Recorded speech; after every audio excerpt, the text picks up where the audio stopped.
Hi there, and welcome to The Hidden Chest, where I talk about overlooked, underrated, or underappreciated games you might not have tried. Imagine you're browsing exhibits at the world-famous spherical video game character museum. You pass by the likes of Kirby, Pac-Man, and Kirby again, when out of the corner of your eye you see a barred-off display that's been hidden away for centuries. Could it be? No, impossible, you whisper. But it's most certainly possible. Only the most sophisticated gaming experience ever created by humans, and it's spherical! Spherical! Oh yeah, and to the left of that is Vectorman. Vectorman is a run-and-gun platformer on the Sega Genesis, starring, Vectorman. The story goes as follows. Humanity has polluted the Earth too much, so they bailed and left robots to clean up their mess. But then the head robot got a nuke strapped to his brain and turned evil. Sounds like a typical Monday to me, right, ladies? He mind controls all the other robots and plans on killing all the humans when they return. Luckily, our hero Vectorman was out throwing trash into the sun, so he wasn't affected by the mind control-y waves. So now he's off to save the day. Basically, it's the plot to WALL-E if he strapped a nuke to his head, went insane, and tried to kill all the humans. So first of all, let me just say that this game is gorgeous. I mean, I'm no graphics-ologist, but I mean, look at this! A good example of the level of detail in this game is that Vectorman's lighting changes depending on where you are during the level, like when he's in the shadows or in front of a spotlight.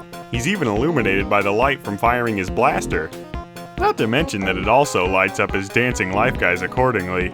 How delightful. Speaking of delightful, this game's soundtrack is full of funky techno tunes, and they fit the game's theme quite nicely. My personal favorite song is Title Surge. Click the screen to give it a listen. Vectorman himself has a lot of personality. For instance, if you get him to lean up against a wall, he begins to juggle himself. Its coolness is inversely proportional to the amount of sense it makes. Also, sometimes when you kill someone, he says something I'm sure is witty, but I can't for the life of me understand it. He does all sorts of cool poses and animations, like when you beat a level he turns into Richard Nixon. I just wonder why he didn't pick a cooler president, like William Henry Harrison or James A. Garfield. Also, it's morbidly hilarious when he dies.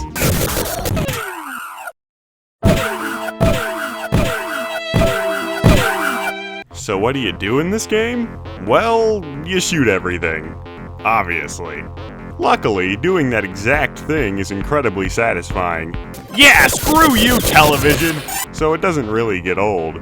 But just shooting things isn't enough. You'll need all the abilities and power-ups you can get. You've got double jumps to start, and you can find temporary gun upgrades like a spread shot or whatever these spinning things are all over the place. It'll make the bad guys cry like an anime fan on prom night. Excuse me, who said you were allowed in my office? Get out of here, and think about what you've done. Anyways, we've also got transformations, like the drill, jetpack, and fish, which can be used to open up new areas or to traverse the terrain in new ways for a limited time. Honestly, there's so much stuff in this game that you might just want to check out the in-game index for what it all does, because this game is hard as balls. Well, actually, bosses in this game are simultaneously really difficult and really easy. When you fight them for the first time, you'll probably get absolutely demolished, but once you figure out their patterns, it should be a breeze. In a similar vein, there are these 3 minigame levels scattered throughout the adventure, and they pull no punches. They play completely differently from the rest of the game, and they just throw you into them like incriminating evidence for my murder trial into a paper shredder. You'll no doubt die a couple of times before you get the hang of them, but at least they're fun.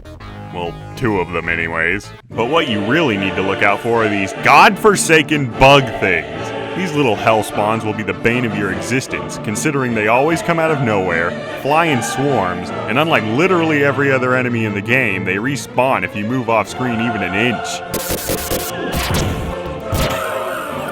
Hey, wait a second. Is that a robot pelican that transforms into a robot bear? What in the name of all that is pre-shrunk and cottony could that thing have possibly been built for? That makes about as much sense as stapling shark teeth onto a fire. Luckily, that oddly specific thing I mentioned doesn't exist, and there it is. Oh, and look at this. Some sort of horrifying genetic abomination must have escaped from here. How delightful. Oh my god! Oh hey, these guys are actually kind of adorable. It occurs to me that I was not at all prepared for this. Never fear, past recording of me. In order to help you conquer this beast, here's my comprehensive Major League Gaming guide on how to probably beat Vectorman. Maybe. The first thing you need to know is that this game plays by old school rules, as in when you run out of lives, you have to start everything over. In order to stop you from sucker punching the nearest orphan every time you get a game over, here are some tips and tricks to help you survive this. Tip number 1. You can change the difficulty. Yeah, not many 2D platformers actually have settings like this, but if you change the game to lame difficulty, you start out with 2 more lives and an extra slot of health. It also makes bosses take fewer hits to kill, and probably does other stuff that I can't figure out. Or if you're completely insane, you can just change it to the insane difficulty. What a fitting name. Really though, don't do that. Just don't. Tip number 2. You see all these TVs everywhere?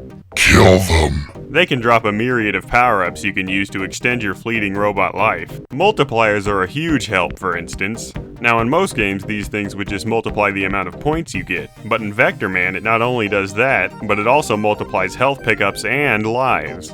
In the first level there's a way to find an extra life while a 5 times multiplier is active. But how do you find it?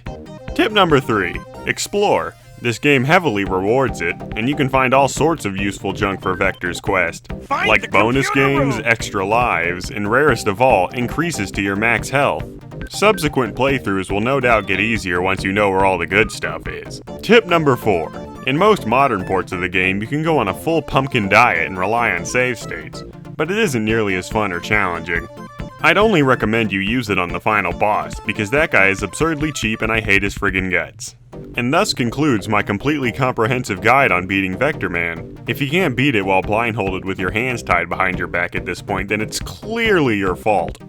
So whatever happened to Vectorman anyways? Well, he got a sequel a year later, and almost got a third-person shooter reboot for the PlayStation 2, but it was cancelled.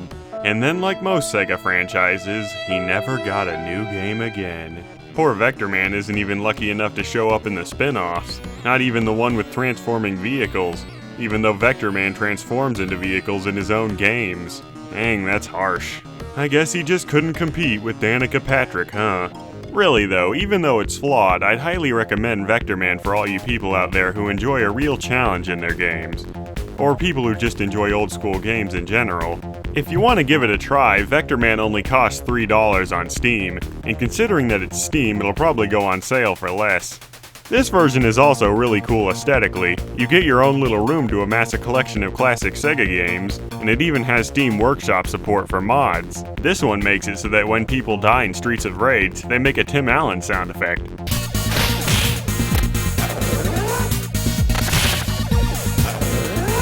I think we've reached the pinnacle of human achievement. If Steam doesn't work, here are some more platforms where you can find it. Happy robot hunting! Thanks for watching my second review. If you'd like to see my first video, check out the link below. And if you enjoyed this one, then like or leave a comment. It really means a lot.